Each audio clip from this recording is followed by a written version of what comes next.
So, what are the 7 things we should do before Season 4 launches in Dragonflight? Let's check this out from Dalaran here.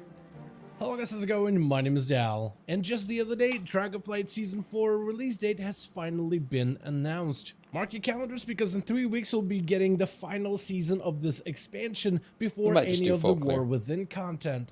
Now's the perfect time to start prepping for Season 4, as certain rewards from Season 3 will be going away with the brand new season, but also certain activities that are doable in Season 3 right now might actually be a little bit harder to do for Season 4.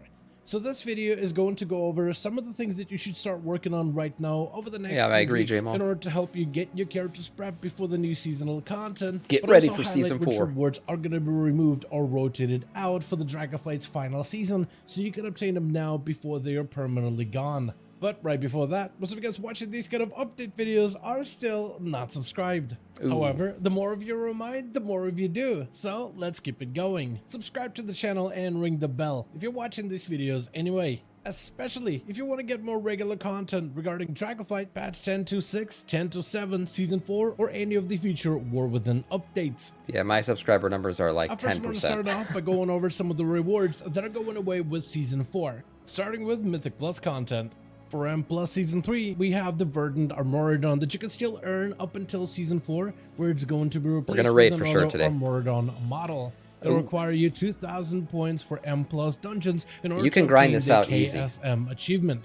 If you want to do the KSM achievement, this has been the easiest season of Mythic Plus ever. If you think, oh, it's too late for me to do this, honestly, you can grind out some plus 20s real quick. This is a very easy thing to do. So if you want that mount, you can go do it real quick. Split between the fortified and the tyrannical affixes. You may be required to complete both of these affixes on 2 separate weeks in order to have an easier time obtaining 2,000 Mythic Plus points. Yeah, you need 2 weeks to do this for sure. So you have to start this week. If you haven't already, you got to do it. This reset and then next reset, you got to get this stuff done. Ready to start working on this achievement now, so you can do both fortified and tyrannical over the next few weeks.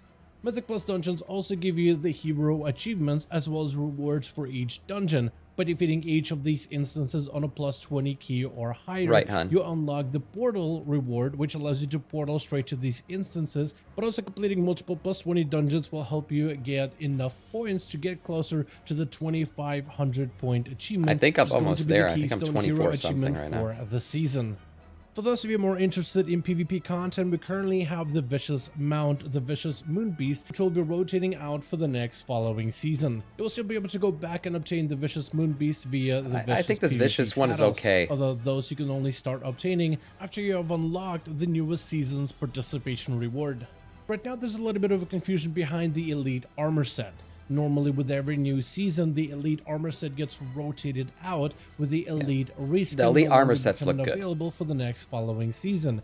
However, with Season 4 being a holdover season that will borrow parts of Season 1, 2, and 3 as part of its new content, Season 4 PvP set does seem like it's going to stay the same as it was in Season 3. There is always a chance that this is just a PTR thing and that the appearance of the set is going to be different over the next few weeks over on the testing rounds. I would imagine it is. For now, it does seem like it's a bit up in the air whether the Elite Armor set will still be earnable in Season 4. Though if you don't want to take those chances, you may want to start working on it now before it could disappear over the next few weeks.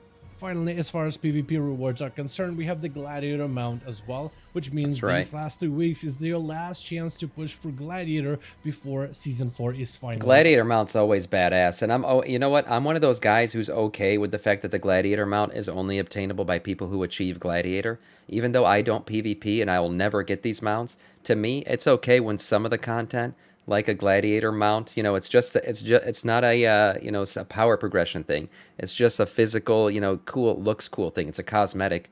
I'm okay with somebody who puts the time in, grinds shit out, and actually is highly skilled, because I think you have to be to get Gladiator, gets something special. So I like these mounts, and I'm okay with them being the way they are. Blizzard did announce the achievement for defeating Farak, both the AOTC version and the Cutting Edge version, and I'll never get them. Going away with Season 4. This did create some confusion amongst the community, with players thinking that both the mount reward as well as the achievement are going to be retiring for Season 4. Though no confirmation has been given specifically, but if this is going to be like anything like Shadowlands, the achievement will be gone, but the mount will still be obtainable by defeating Farak on heroic difficulty until the next expansion. So if you're someone who really cares about earning the achievement now, you could start working on it early. But if you don't really care but still want the chance of the mount, there's a good chance you'll still be able to obtain them once Season 4 is here. The next thing you should work towards is getting your legendary now in order to have it ready before Season 4. I'm doing it right now. This is only going to apply for classes such as Evokers who had the legendary during the Aberrus tier, or Paladins, Warriors, and Death Knights who were able to get the Ferrorath legendary for the Emergency tier. Freaking just got it last week. Working on that legendary and try to obtain it now in Season 3 because you're going to be able to upgrade that weapon the way to highest item levels in Season 4. Yeah, upgrading it will be nice. So you definitely want to try to grind it out. I had to get the 38 bad luck protection before I finally got it, but I did get it, and now my goal is going to be to upgrade it in the next season. Going to allow that legendary to continue being your best in slot weapon. It's going to be biz the rest of the expansion. Yeah. The same thing can also be done for the Evoker legendary. That can also be upgraded. Though some Evokers may find it much easier to start working on their legendary once Season 4 is here, because right now most players are still trying to complete their emergency achievements and obtain all the emergency rewards, but Aberrus will become more relevant once Season 4 is here, thus making that legendary grind a little bit easier. Nice. Next, another thing you can start working on right now is to level a couple of vaults ahead of Season 4. Season 4 is going to be excellent when it comes to obtaining some of your best in slot pieces, allowing players to gear out their mains as well as their ults with some of the best items from every single raid of this expansion. And every single one of these class specs are going to be able to utilize their very best tier sets, which have been chosen by the general community. If you're looking to experience some of the best versions of every single class spec for Season 4, yeah, so if you're wondering how tier sets are going to work in Season 4, they were picked by the community and voted on by the community. So it's one of your 3 tier sets from the last 3 raids will become the new tier set for Season 4. And it's going to have upgraded stats, and obviously, but it's going to look like whichever one got voted on. For Death Knights, me specifically, I know it was the most recent one, the Spiky Boy tier set, which is my favorite one of the ones we got. The thing he's talking about, alts, is a pretty neat thing, because leveling up alts right now, we're going to get war bands in the War Within. Alts are going to be, it's going to be a super alt-friendly expansion. I think it's going to continue to be that way for the lifetime of WoW now. And going forward, obviously, maybe you want to find out what class do you want to play in the next expansion. How do you want to do that? So maybe playing an alt for the rest of Season 4 is a good way to figure out, get your balances straight, figure out how you want to play WoW going forward for the rest of the War Within. Leveling a couple of characters now, using some of the bonuses that are available over the next few weeks to make that leveling grind a little bit easier. This week we have the Legion. Do you think I get invincible? Yeah. Event, which will be active for an entire week. Time walking dungeons make for an excellent time to level a new character, since they allow you for a faster dungeon experience that provides you better XP gains per enemy killed than most Dragonflight dungeons would. The gear scaling in time walking dungeons also means that gear isn't necessarily required, meaning you don't need to replace your gear every few levels, but also you don't lose out on any player power as you gain additional levels, thus creating a much better and smoother experience. Yeah, if you want the other tier sets, by the way, you can go back and do the old raids. The only thing is, if you're doing the new what are they called? They're not faded raids. They're something else, man. I keep forgetting what they call awakened raids. That's what it is. If you do awakened raids, the tier set you're going to get is going to look like the one that was voted on. If you want to go back and get the old ones, you could do that. Just form up a group and grind that shit out. You can start queuing for Legion time walking dungeons at a level 45 and above, and they are generally faster We're gonna than raid any Alex. other dungeon content. That's what I gotta do for my legendary. To do while leveling a brand new character. We also got the Darkmoon Fair event that's going to be available before the launch of Season 4, which starts on April the 7th. It will last for 1 week, just like Legion Time Walking. Yeah, that's live now. It will actually overlap a little bit with the Legion Time Walking event by a handful of days. During Darkmoon Fair, you can gain a 10% experience gains in order to make that leveling grind even easier. Leveling grind and rep grind. I believe there's always a rep card that gives you additional reps. So if you want to grind out, reputations for the rest of this season, Darkmoon Fair is always a good time to do that. Next on the list is Plunderstorm, and you may want to start working on the Plunderstorm Renown rewards and try to finish them up early before the launch of Season 4. We know that Plunderstorm is a limited time event. No, I'll keep going with you guys. A specific date has been given as to when it is going to end. A lot of the members in the community April 30th. It will probably be going away after Season 4, since they said that this event is going to be here for a short bit of time. I believe they said 6 weeks, so I think April 30th is when Plunderstorm is going to end. And if you look at the calendar, right, the roadmap, Plunderstorm technically ends a little bit after Season 4 begins. We know Season 4 is going to begin on the reset of April 23rd, so the next week, that would make sense if Plunderstorm ended then. As of right now, this does But it remain will come less back. I don't think it's going likely away since they are forever. adding a whole new additional mode to Plunderstorm being trios. So now you can queue Plunderstorm as a solo player. But who knows? as a Maybe they duo, decide to or as keep a it up. 3-player squad. And I highly doubt they'll be trying to retire Plunderstorm early if they're adding additional ways to experience the new content. Still, it would be a good idea to try to finish up as much of your Plunderstorm track as possible before Season 4 just to be on the safe side. Right now, there are plenty of guides out there, such as videos on this channel, that go over how to farm renown efficiently in Plunderstorm, whether you want to focus on PvP content or PvE activities while trying to avoid players as much as possible. Up next, if you plan to PvP for Season 4, you may want to stock up on honor points early, especially if you're looking to gain a competitive advantage at the very start of a brand new season. Oh, I don't PvP, but I didn't know honor points carry over. That's nice. Reset with Season 4. But honor points never get reset. In fact, they actually just carry over. Damn. And honor gear in Season 4 is going to be a higher scaling item level than the current conquest gear from Season 3. Meaning that obtaining these items day 1 allows you to have a big advantage over other players who do not swap their items for honor pieces. So you should start storing up some honor right now through casual PvP activities such as random battlegrounds and even the weekly PvP quests. Oh, that's and you great. can do this on your main character that you plan to play for Season 4 or any of the olds that you're looking to check out at some point in the near future. For any of you that are interested in obtaining your Tyvan mount, you may Look at the size of this thing. Look at how big it was. Completionist achievement for Dragonflight. Look at the size of this damn good boy. Holy, the big boy mount. That's what they should call it. Blizzard nerfed it today. They nerfed it on reset. I don't know why they did that. So now it's not this big. It was the size of a mammoth mount.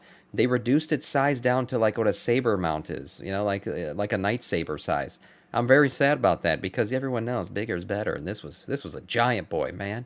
Now he's just a which like any was other added saber in patch mount. 10 to 6. As for some players, Season 4 will be a fantastic time to return back to the game. Their very last chance to obtain some of the season rewards, gear out ults, play different class builds, and explore a variety of different content that will be available, as well as some stuff to hold you over until the War Within pre-patch is finally upon us. But for others, Season 4 is going to be the very best time to take a break from the game just so that they don't burn out. Over the last few weeks, the Dragon Isles have been swarmed with players exploring out in the open world, with so many players trying to work towards the Tyvan Mount reward. And it might be a good idea to start working on this achievement right now while players are out and about within the Dragon Isles, because Season 4 could end up being a quieter season with less players, which could make it a little bit harder to finish out some of those group achievements. I don't know about that. I feel like there's a lot of hype for the War Within. I feel like Season 4 is actually going to have more players. I know typically people start to, trickle off towards the end of an expansion maybe, but I do think the War Within hype is pretty real, and I feel like a lot of people are coming back. I know a few people who've resubbed for Season 4. Also, right now, it is probably your best chance to get some of the more unique transmogs before they're gone within Season 4. Specifically, when you take a look at the Season 3 dungeon Blackrook Hold, which initially had relics that you would use for your artifact weapons instead of actual weapon rewards. Yeah, the upresed Razencraft Wrath. Yeah, that's definitely one you're going to want to get. The Howling Echoes is another one that's going away. Those transmogs are going to be gone, so you're going to want to get them for sure. Has been adjusted for Dragonflight Season 3 to include 2 unique weapons instead. These weapons they drop at any difficulty, so you can just continually run them. A two-handed strength sword, which is obtainable from the final boss of Blackrook Hold, as well as the Howling Echoes, which drops from the first boss of Blackrook Hold, which is a two-handed agility polearm. Both of these weapons are not on the loot table for these dungeons on Mythic, Normal, Heroic, or even Time Walking difficulties, and only drop in Mythic Plus difficulty. Which is I misquoted there. I said you can get it in any difficulty. You can't, only Mythic Plus. Sam doesn't know what he's talking about. It's going to be going away with dungeons rotating from Season 3 into That's why it's Season 4. going away. Yeah, that makes sense. And for now, that's going to be my entire list of some of the things you should start working on right now in preparation for Season 4. Especially if you're looking to maximize some of the rewards that you can obtain now, but also some of the rewards you'll be able to obtain for the upcoming update. As per usual, I want to thank all of you guys so much for watching this video, and I hope all of you enjoyed. Let me know all your thoughts in the comments down below. If you guys enjoyed this video or found it informative, go ahead and give it a thumbs up. I would very much appreciate it. And as always, in the description of every single video and live stream, we have a link to our Discord community channel. Probably the best place to reach out to me directly in case you want to let me know what you thought about this video or hang out with the rest of the community to discuss some of the upcoming changes. Join our Discord to become part of the community. But otherwise, thank you all so much for watching this video. I do hope you guys enjoyed. Let me know all of your thoughts down below. And as always, I'll see all of you guys in another video. Yeah, definitely. You want to check out, the last bit here of Season 3. Prepare yourself for Season 4. It's a good time to come back. And the big changes are going to be Mythic. Mythic Plus is getting a complete revamp. The system's completely changing. We're going to have, Mythic 0 to 10. 0 is going to be no timer. All that stuff's coming in. So yeah, if you want to get ready for all that, want to jump straight into Mythic Plus and everything, you can come to Season 3 right now, grind out these last bits of things, gear out a little bit, and get ready for the final season of Dragonflight, leading into the War Within expansion. This is definitely a good time to come back.